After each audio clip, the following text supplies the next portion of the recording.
saka ito. Bakit meron dyan? Tapos may individual.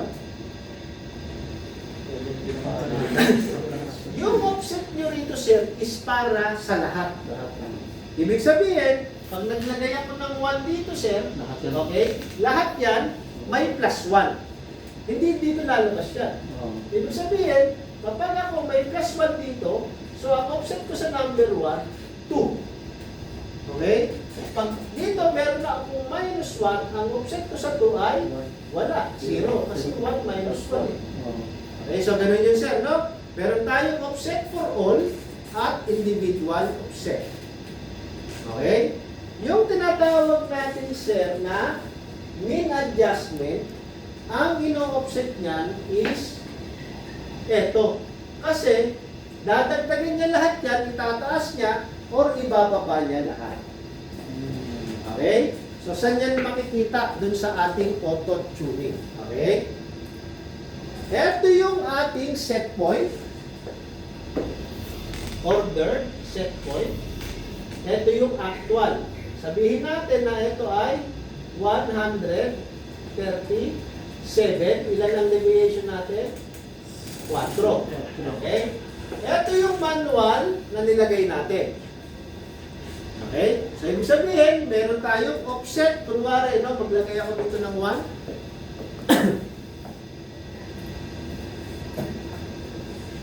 Kaya lang, hanggat maaari, huwag nyo na itong mapaguhin, sir. No? Okay? So, lalabas yan doon sa ano nyo, no? So, meron akong plus 1. May plus 1 na kagad yan. Okay? Halimbawa, eto, sir, no? Ang offset nito, minus 1, 0, 1, 2, minus 1, 2. So, ganyan yung ano natin, no? So, kung ano yung nandito, yun din yung nandun sa individual ninyo. Okay? Kapag nag-adjust tayo ng average, kasi gusto natin itong itaas. From 137, gusto natin maging, ano to, sir, no? 141. Okay? So, dito yung lalabas yung calculation ng, ano, no? Diyan niya i-tune automatically. So, para mag-increase yan, magdagdag siya dito. Okay? Hindi niya na ito babaguhin, sir, ha? Kasi pag dinagdag mo to, nagdagdag ka ng, let's say, nagdagdag ako ng 4. So, ano mangyayari? Yung offset mo na 1, plus 4, tapos, so may 5 ka na dyan. So, minus 1, so, 4 to. Ito, 5, ito, 6, ito, 7, ito, 4, ito, 7.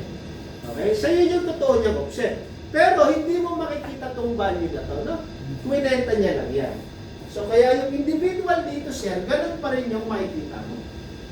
Okay? Walang binago sa value ng individual offset.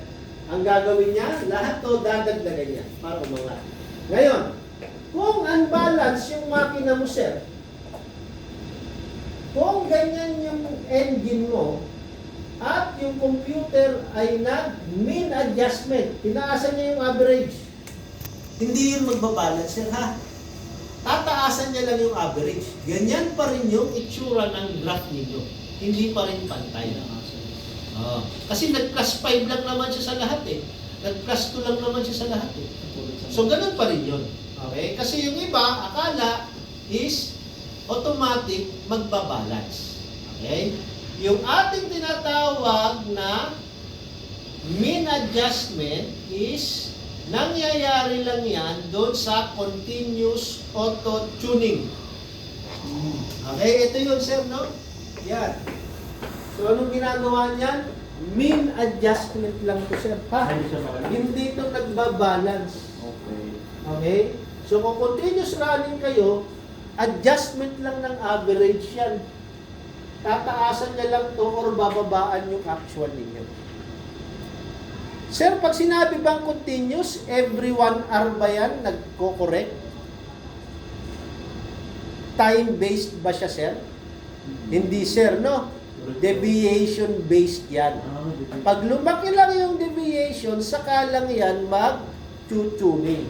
Saka lang siya magdadagdag or magbabawas.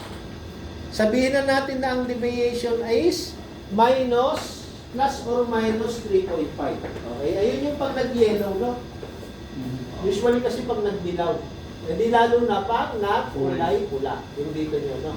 Yung deviation nyo. Okay? Yung continuous tuning ba, sir? May range ba yan? Gusto mo na warning. Yung yellow. Pag nagdilaw yan, dapat yan mag-automatic. Pero, bago yan mag-automatic, merong kondisyon na kailangan. Ano yung condition, sir? Index stable. Siyempre, yung load nyo is stable. Sufficient index. Ang sufficient index natin, 45 above. Okay, ang 45 above is up speed. Okay? So, sa dead slow at slow, walang auto-tuning. Yung Okay, sinasabi kong, no? klaro. Hindi 50% load, sir, ha? 45 index. Okay? Index to, sir, ha? Index. Iba yung index, iba yung load. Okay? Yung 50% load natin kasi, sir, around full. So, yan. Okay? Any question? Ito, sir. Okay, kung yan yung may dilaw, kasi anong gagawin nyo, sir? Pipindutin nyo yung Pmax sa baba. Okay, ginagawa nyo ba, sir? Weekly, sir. Magpapa-adjust na. Weekly? Kahit walang problema? Oo, sir. Tapos pag nag-change ng load, yung malaki yung change ng fuel, ano yun, sir? Basta, hindi naman nagdidilaw, sir. Yeah. Kaya mo na. Kasi pag, halimbawa, sir, nag-option ka sa mataas na load, sir. Halimbawa, 75%. Kasi nangyayari yan sa, halimbawa, sir, sa performance yun. Pero pag nag-slow ka na, sir, Binabago mo, magbabago ulit. yellow na, sir. So, yan, just mo lang. Iyo-auto mo na lang. Oo. Okay. Actual reading. Average. Okay? Yan lang yung ginagawa nun. So, pag dyan ka na-click, okay, either increase all, decrease all. Yun lang naman siya. No? Increase all or decrease all. So, kailan natin ginagawa yung balancing? Saan yung ginagawa, sir? Yung automatic na balancing. Okay? So, user-controlled automatic din kapag balancing. Okay? Doon lang pwede. So, may click nyo naman. Sorry sir. Yan ba na yung Jollibee ni sir? Abang ko. Ang click nyo naman, sir, deviation box. Okay? Hindi yung mean. Okay? Pag ito ang klinik ninyo, sir, at klinik niyo dyan yung Pmax, balancing ang ginagawa niyan. Hindi niya babaguhin ang average. Hindi niya babaguhin ito. No? Ganyan pa rin. Ito, individual yung babaguhin niya. Yung iba, itataas niya. Yung iba, ibababa niya. Okay? So, yan yung balancing. Okay? Any question? So, kung dito kayo may gustong balansihin, automatic, click mo lang to, then click PCOM. Kung sa PI yung hindi balance, click mo yung PI, then click PI. So, balancing lang itong tatlo na to.